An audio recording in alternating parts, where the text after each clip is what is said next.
Hey, what's going on, everybody? It's Games from Almost in Full Color, and today I want to stick with the theme we've been doing all week. Is Mighty Morphin Power Rangers. Mighty Morphin Power Rangers was actually my favorite show coming up. I watched that all the time, so it's been great going back playing all these old Power Ranger games.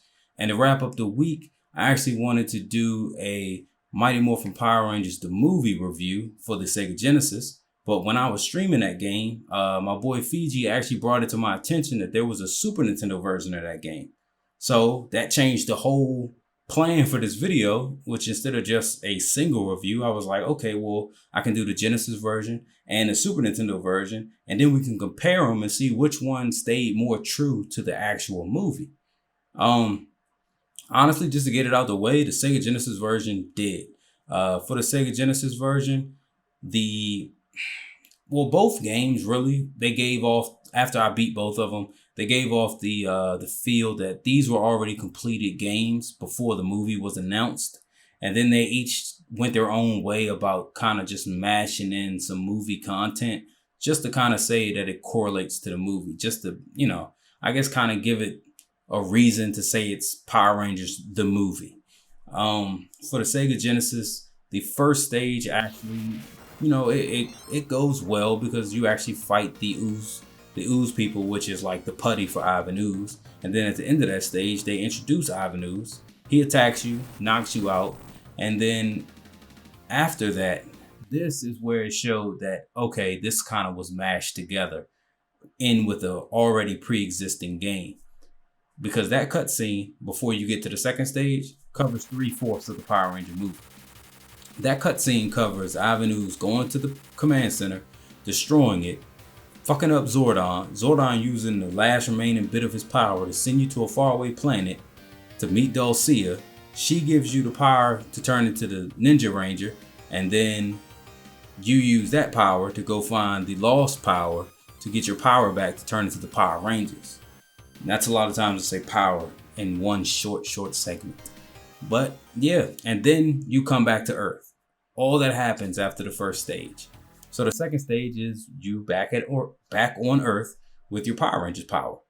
And yeah, and then the third stage completely goes off the rails and introduces the White Ranger and how he came to be.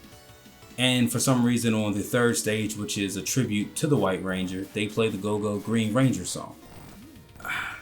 I don't know what they were doing with that. I guess that was a mistake. I don't know. Later in the game, they talk about how the Green Ranger lost his powers, even though the Green Ranger isn't in the game. Then they show where Trini, Zach, and Jason transfer their powers over to Rocky, Adam, and Aisha. Again, not in the game, not in the movie at all. So it just shows that they already had a direction for this game, and then they kind of just threw the movie in on top of it. Now, granted, after this middle part of the game that has nothing to do with the movie, the end, they actually do bring it back around and end it perfectly related to the movie, to where you fight both the Zords that Ivan Ooze uses, the Scorpion and the Hornet. And then you also fight Ivan Ooze merge with the Hornet Zord. And after you beat it, they kill him in space. So they do wrap it up perfectly, just how the movie does. I feel like that middle section was actually what the game was going to be before the movie was announced. And then they just kind of threw something in on the front and then threw the end of it on the back end and was like, okay, this is what it's going to be. For the Super Nintendo version, though, they didn't even do that. The Super Nintendo version probably was well on its way to being a finished game. I mean, like 90%, 95% done, because none of the stages have anything to do with the movie. None of the, I guess, beat 'em up ads that you go through in each stage, none of them have anything to do with the movie. You don't fight the ooze people. Matter of fact, you fight nothing that has to do with the movie at all until you get to the very end of the game. Some stages in the game don't even have anything to do with the show itself. Stages where you're surfboarding. There's another stage where you're skiing. There's another stage where you're on a runaway train that explodes. I don't remember this from the show, and I was an avid show watcher. So when you get to the end of the game, like I said, the only time it has anything to do with the movie, you get to the end, and Ivan Ooze is just sitting on a throne, real Castlevania-like, and you end up fighting him. He doesn't even have a stage like the other bosses do. You just walk in and fight him. he does a bunch of moves that Avenues don't even use, because I don't think the devs even knew what Avenues did. They gave him a picture, it was like, put this guy in the game. They were like, sure. Threw some random attacks on him, probably from other games they had played, and we're like, that's good enough. And then after you kill Avenues, because you kill him just in his normal form. He never goes into a Zord. Matter of fact, you don't ever use Zords in this game. And then afterwards, after you kill him, the place you're in starts to self-destruct. Very Metroid-like.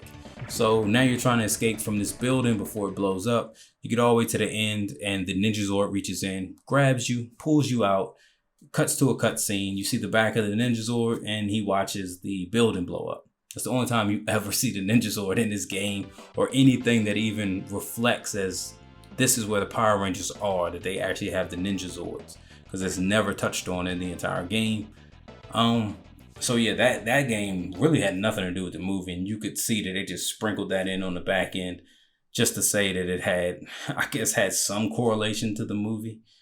So in the comparison test, obviously the Sega Genesis won hands down. It wasn't really even a competition. The Super Nintendo version was a game I wish I never played. It's not a good game at all. I would not recommend even looking at it. I wouldn't even recommend holding it. Don't even look it up after this video. I'm mad I even had to put in footage of it. But for the Sega Genesis version, that was actually a good game. If you like Streets of Rage or anything like that, those type of beat 'em ups, definitely give this one a play, because you'll enjoy it. It's a really good game. Like I said, the story, spotty, but whatever. That's not why we play beat 'em ups. We play them for the gameplay, and it actually does that well. So with that being said, obviously Sega Genesis won, like I said. And I just want to say thanks everybody for tuning into the video. Hope you enjoyed it. And this pretty much wraps up Power Ranger Week for me. And I also want to say just thanks for supporting the channel as a whole. I mean, we're here. We've been doing this for over a year now. It's crazy to say that it's been over a year, but it has been. It's been really fun doing all this. We're learning and improving our editing skills every time we do a different video, and I'm pretty sure that it shows with our later videos compared to our beginning videos. And before I leave, make sure that you get into the Otacon running. When this video goes out, you'll be on the last day to enter. 2 people have entered. Two people. So you have a huge chance to win this Spider-Man poster. All you have to do, watch the Otacon video, like it, comment on it, and just subscribe to the channel. You're in the running. You'll probably be the only person who does it and be number 3. And that's a really, really good chance to win this poster. You don't have to pay anything, so I don't see why you wouldn't do it. But with that being said, I'll catch you guys on the next video, and peace.